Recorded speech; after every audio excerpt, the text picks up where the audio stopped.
boy.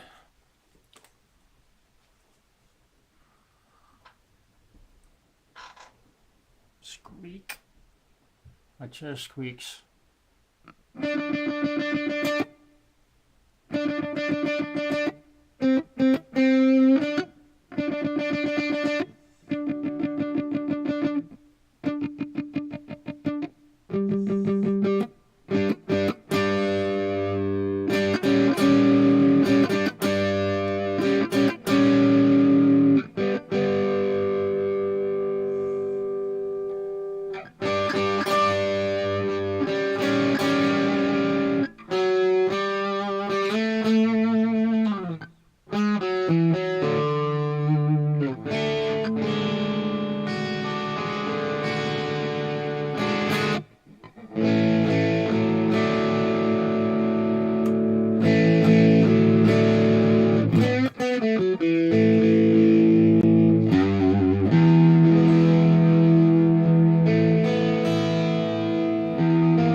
Hey, good evening.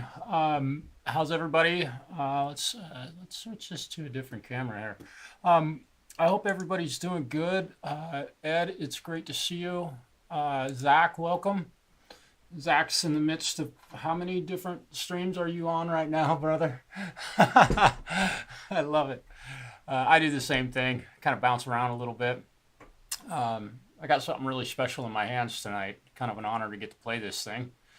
I'm going to point this camera a little differently so you can see the whole shindig. And I'm going to drop this table down a little bit, I think. I'll fold my table up so that I can get a little more clear. We'll get her dialed in. I'm not a pro video editor. My cameraman drinks a lot. I think that's what the problem is. I need to get a new cameraman. Ed, great to see you. Thanks for being here. I'm going to give it a few minutes. The special people involved with this instrument may or may not be here. I'm hoping that I have given them a good opportunity to comment or at least, if nothing else, get to see this. Thank you, Ed. Yeah, the guitar, really, it's pretty special. It's a very cool story kind of behind this one. And it's been a great opportunity for me to help do some teaching, I think, in a big way. Rody, hey, brother, I was at your jam last night.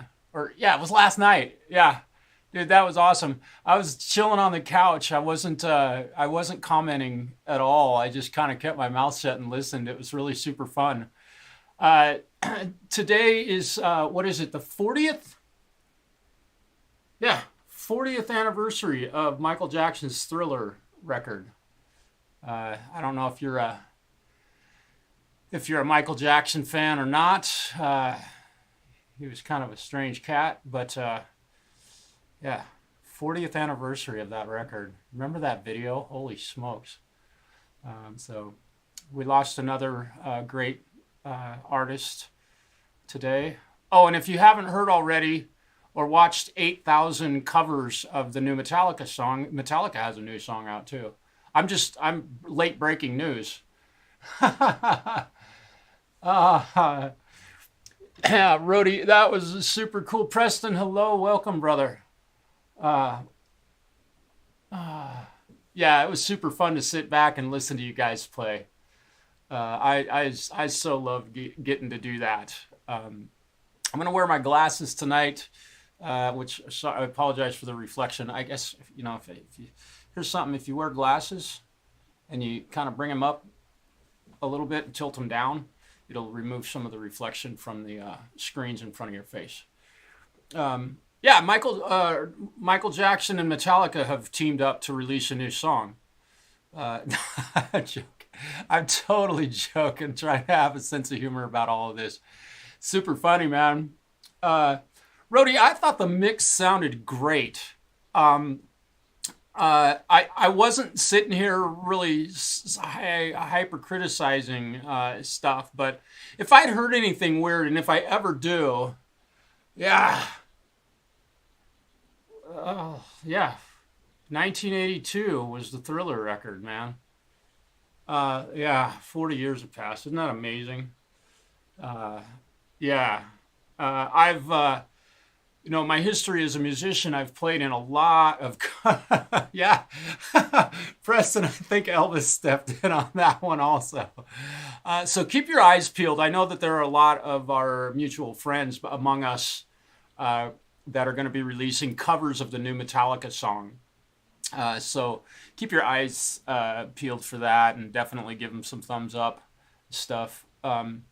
But having my experience playing many years in cover bands, I've covered a lot of Michael Jackson tunes in my life. And I will tell you one thing: you have got to have a great singer to properly cover a Michael Jackson tune, because that guy was absolutely fantastic. And it's fun to listen to. Oh, wow, my knees hurt. Oh, dude. I usually am getting off about a half hour from now, but Wednesdays I get off a little bit early to do guitar lessons. But with the holidays being here, I have students canceling in some cases. So I'm gonna sit here and babble for a few minutes. Yeah, yeah, right. Yeah, what a fantastic singer, and it's. I was going to say it's really fun to get to listen to the isolated tracks from those recordings. Number one, because I know that album was recorded with a Shure SM7, not an SM7B. SM7Bs weren't even around at that time. Not that there's any major difference between an SM7 and an SM7B, but there are subtle differences, and it's really cool to have one of those microphones in my locker. So I get to do my vocal performances on virtually the identical microphone that the two people we've talked about all day, Metallica and Michael Jackson, have recorded their biggest records with. So it's really fun. Let me give a warm welcome to Mike from Roadies. My knees hurt. Welcome, dude. I hope you have a great day at work, man. I love my job. I love going to work. Let's see who else. Eileen, Miss Perez, welcome. Ed B. Metal, Preston, Jam Pro Sound. Are you here? I thought I saw something from there. You are. Y'all go sub up to Justin's channel. Justin is one hell of a wealth of knowledge. Ask me how I know. I have all this shit sitting in front of me due to that man's amazing wealth of knowledge. I knew a lot of shit when I met the guy, but I learned a lot after I met him. So be sure to sub up to him. He's got some great content in the works. After I'm done with this presentation tonight, and feel free to hit the thumbs up, by the way. That helps the algorithm, and maybe I'll get some sex bots on my in my chat. I'd love that to happen. That would be really super cool. And I think, Preston, you can block those if you'd like, or just let them roll, whatever, if somebody's dumb enough to click on one. Oh, yeah. So today I have in my hands this. This is a kit guitar. I'm going to try and get you a good shot of this instrument. We'll get you this was built, in my understanding, by a father-son duo. You can see something that those two of them are very proud of is the finish work, and you can see that it's been really nicely relicked. And the finish work on this is really fantastic. Nothing special with respect to the hardware. However, the two gentlemen built this thing together. And his son Mav, and let me show you this. Check this out. Let me get the light. There we go. Yeah, you read that right. It's a Mavicaster. Yeah.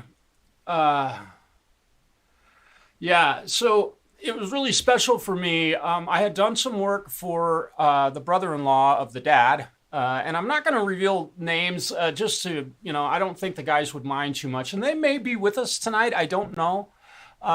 But the, oh gosh, I lost my train of thought. Um, Anyhow, they built this guitar from the ground up with a kit, of course. All the parts came with it, some of which I will comment on and offer my opinion of. But yeah, a beautiful relic job. You can see the bottom and the back. It's got some buckle rash. That is not from me, not yet. It depends on how long I have it in my living room. This is my living room, which is a recording studio. Oh.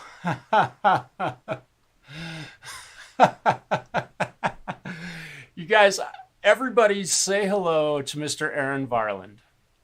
Uh, yeah, you guessed it. And I don't have the whole story. Aaron is responsible for me having the great honor and privilege to work on this instrument. Um, okay, cool, Aaron. Thank you. Um, and I don't know how much work that Aaron and his son, and maybe Aaron could share a little more information for you if you can do it. But my understanding, his son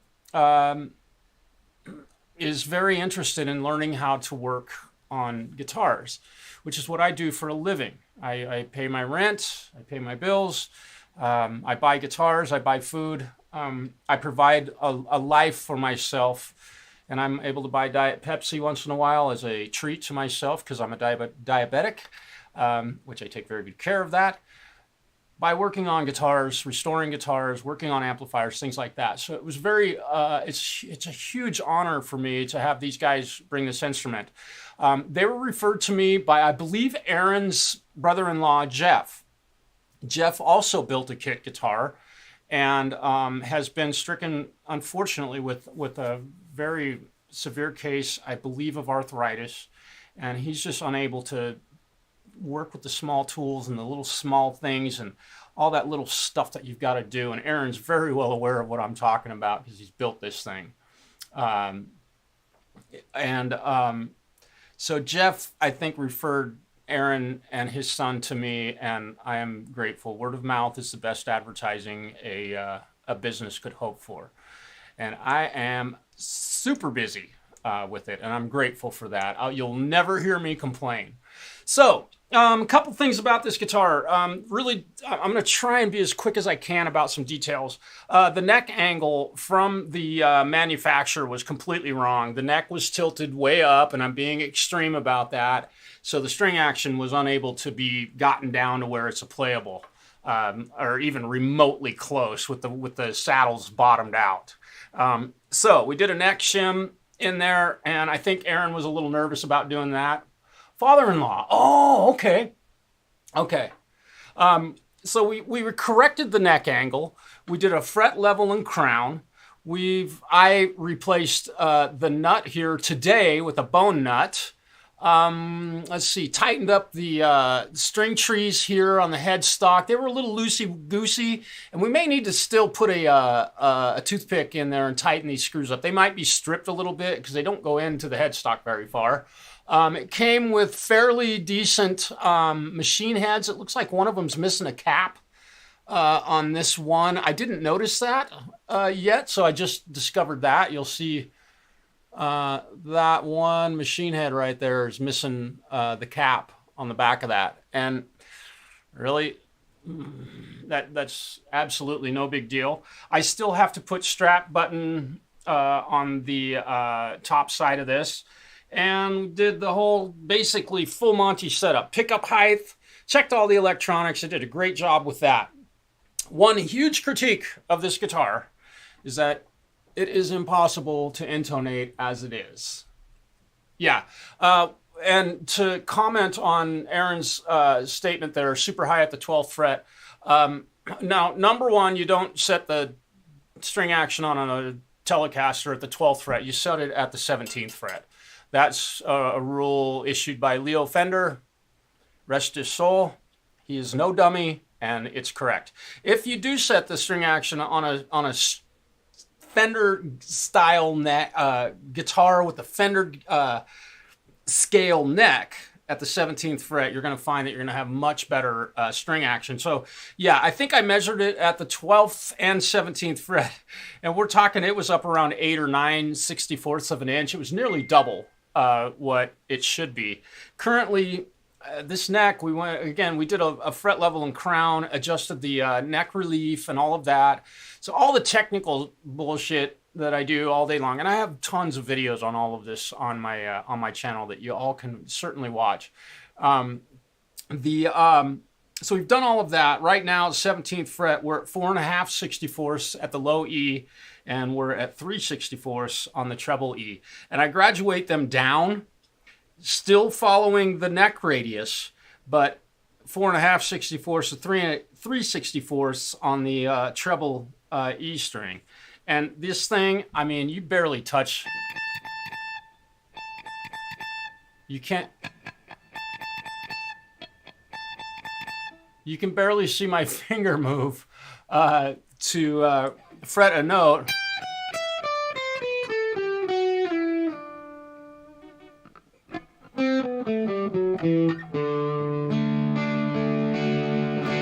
Now, I want to get to a harsh criticism on this guitar. And some poor person who would have bought this guitar would never have been able to intonate it. And this is something that I'm going to have to take it back to the shop and do a little work on. I brought it home tonight. I thought I could do a quick intonation on it. Wrong.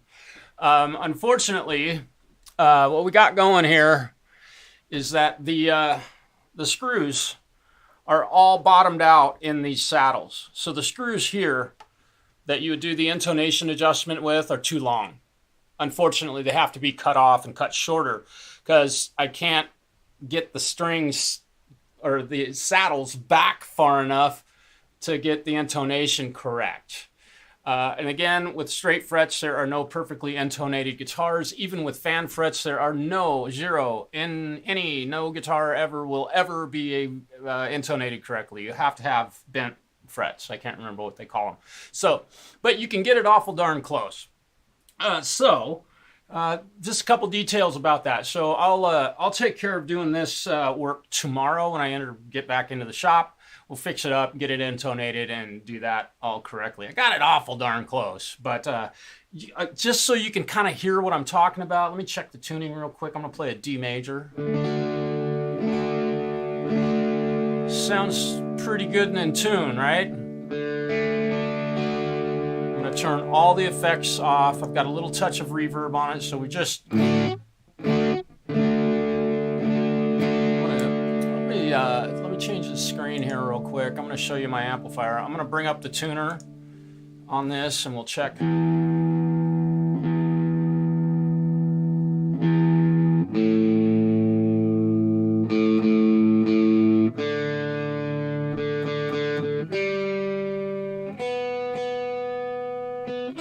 Machine heads work really great. They're kind of a low ratio, so you can really sneak up on them. So that it really, when you tune up this guitar, it's very accurate with regard to tuning. Welcome, Gary. Yeah. Yeah. Aaron, let's see, which one was it? The D string. It's no big deal. When I cut that screw, shorten that screw, problem solved. It's not, there is a little chafing. You can see that it's been hit with a screwdriver, but it looks like you used a proper size screwdriver, which my compliments on that. So we'll play an open D. So I'm playing it here in the open position. It sounds pretty darn good. But if I move that chord up to the 14th fret, you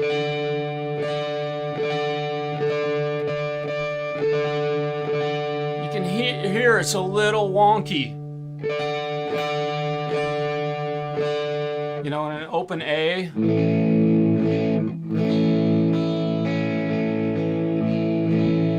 Playing open A up at the 14th fret again. You can hear that it's a little out of tune. Most of the strings are sharp with respect to, and we'll bring up the tuner one more time so you can see for yourself. This is not a strobe tuner. However, I did calibrate this, not calibrate, I checked this tuner with a A8440 pitch. This tuner is dead accurate. So don't question the tuners in your Neural DSP software. It is absolutely perfect. So let's, every time I move this guitar, so I'm not striking the string real hard, but if you can see that the pitch is definitely sharp. So a little technical thing going on, and you know, it's a bummer that a kit like this would be sold to someone with a problem like that. And my goodness, somebody who hasn't worked on guitars would likely be in a world of hurt and never get their guitar even close to being intonated correctly. So it's often sharp. I prefer to, if I can't get the intonation perfect, I would prefer to have it a little bit flat, because what do guitar players do? They bend notes sharp. So I would rather have it a little bit flat. In fact, in some cases, I intentionally leave the B string in particular a subtly flat, and we're talking a couple of thousandths of a cent. So having said all of this, sounds really nice. The guitar has a great tone. I'm running through Neural DSP Archetype Nolly. I'm going to give it a little bit of effects here. And let's see how this is sounding. If it's not... I'm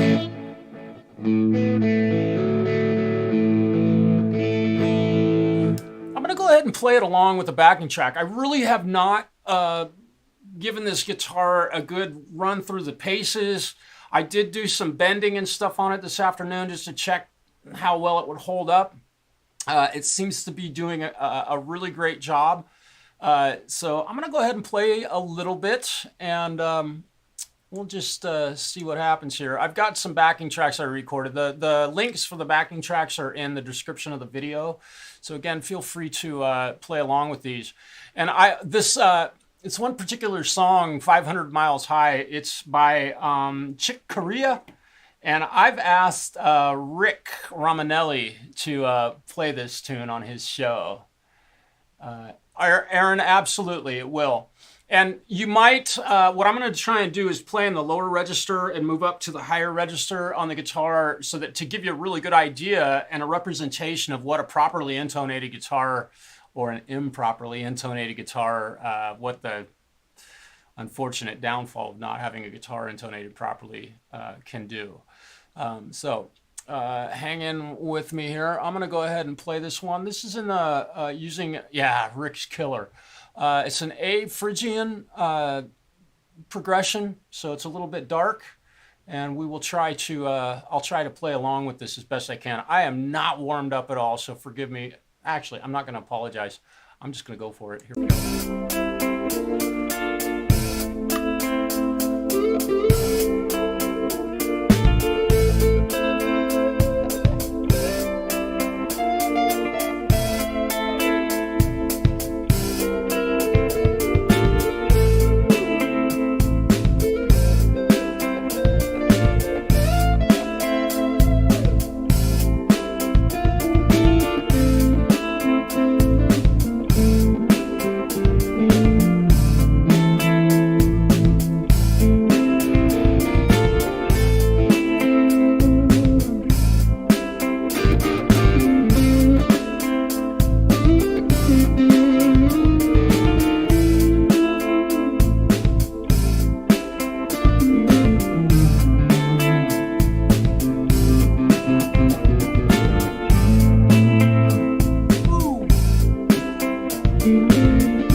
really cool about this guitar, you totally get 3-fret bends without even thinking about it.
So after all of that, the guitar is still pretty dang close. We've lost a little bit of tuning, but here we go. I'm gonna let one more roll. We're gonna do 500 Miles High by Chick Corea.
Thanks for being here, Eileen.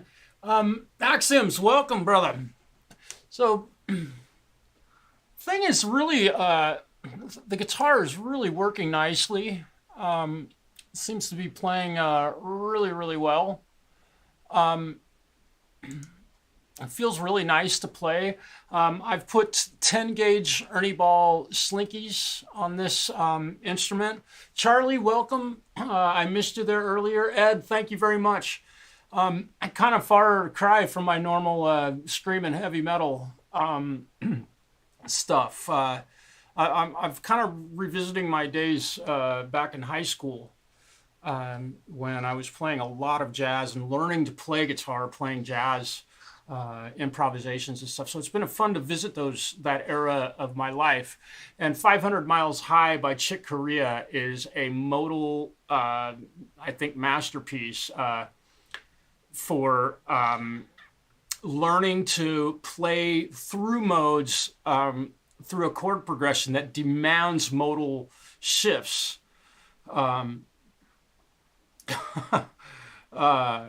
Thanks, Justin. I'm glad to hear it.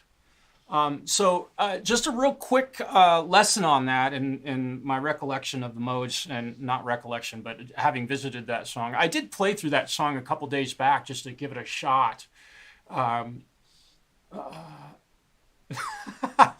Right, accidental jazz. It's G demented. That particular song involves E. Aeolian, which was one of the reasons that I loved that song, because back in 1985 when I was learning to play it, actually 84, Metallica had just hit the scene. Iron Maiden was the biggest band in the world. Queensryche was one of the other biggest bands in the world, and of course Judas Priest. And they all played everything in E minor. So when I saw E minor on a jazz chart and not B flat minor or F minor or E flat minor or one of those fucked up keys to play on guitar, they are not fucked up. They're just not easy. And excuse the French. If there are children present, you can send them to the other room. It was really fun to see a jazz song written and using, and it's not in the key of E minor. It changes keys a lot. So it's E Aeolian, G Aeolian, stays in G Aeolian, back to E Aeolian, then to A Aeolian, then to F sharp Aeolian with a flat 5, which becomes a subdominant mode, if I'm not correcting. And then A Aeolian again, then it goes to C Aeolian, then to E harmonic minor or the blues scale, back to E minor. It really, or E Aeolian, has a, yeah, sorry, Preston. So that one really forces you to have to play different modes. Otherwise, all the notes that you're playing, if you just try and hang an E Aeolian all night, you're going to sound terrible through most of that song. So really cool little, hopefully you might have learned something from that. Check out 500 Miles High. There's a great backing track. The link's, I believe, in the description below. So check it out and give it a shot. It's kind of really cool. And it gives you time to think about the next mode. You're not like shifting from mode to mode every two beats in the song. So very cool. Hope everybody's doing well. Axiom, I got a question for you, brother. How is your recording setup working out for you? Yeah, and Motley Crue. Yeah, you're absolutely right. How's your recording working out for you? It was really fun to meet with you the other night and work on that sort of stuff to try and get you going. Reaper has just had another update. So if you do use Reaper, I'm still using version 5.87 or something. I don't know. I haven't updated mine for a while. Don't need to. I'll wait. And while you're answering that question, I'm going to go ahead and run one more. Let me check this. Yeah. All right. I'm going to go ahead and run one more backing track. And I think I'm going to add a little bit of edge. I'm going to use a different amp on this one. Let me show you my screen. So we should still have some guitar. So we've had a little bit of overdrive. You've got a computer issue, actually. I'm sorry about that. That's not common. I don't know what's going on with that. Can't use Windows when it's on. So I can't learn that. Okay, fair enough. Let's go ahead and run another backing track. We'll see. And I believe this one's in the B Dorian mode, I believe. Let's give it a shot.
Lost my place.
Fun little funk riff.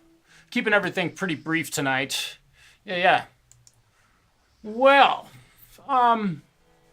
so I hope you all have had a nice little taste of the guitar, and let you all look at this thing one more time. They did such fantastic finish work on this. really fantastic.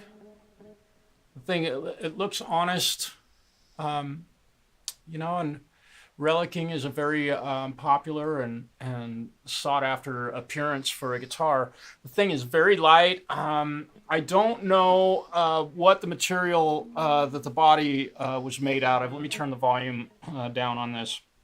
I don't know what material the body was made out of. Brad, welcome. Thanks for being here. I missed you on the hippie show last night. Sorry. Uh, let's see. But I did see that you were going to play on there, so thanks for letting me know. Um, uh, and so again, I want to thank Aaron and Mav for building a beautiful guitar and for your fine work on this thing. It really is truly a beautiful guitar, basswood, and that's what I was gonna say, but I don't want to. I can't believe you just said that. I definitely was going to guess basswood. Uh, anyway, we've got about 1 minute left, and I just want to thank you all very much for being here. Brad, it's nice that you popped in. Gary, it's great to see you. Hope the phone's doing well, healing well. Put a band-aid on it. Um, I hear iPhones heal pretty quickly, um, expensively, but quickly. Uh, so I hope everything's going good. I love joking with you, Gary. Hey, you're welcome, Aaron. And your guitar is welcome to stay at my shop for as long as you need. I haven't called Jeff yet. I just decided to go ahead and bring this thing home. I live 2 blocks from where I work, so I will. I think I'm gonna go ahead and hit the road right now. Thanks you all. Thanks for letting me share this beautiful piece of work. Everybody, give Aaron and Mav a hand on the good old Mavicaster. Yep. Give a set of horns up for Aaron and Mav. Y'all have a wonderful, wonderful evening, and we will see you soon. Have fun with Preston.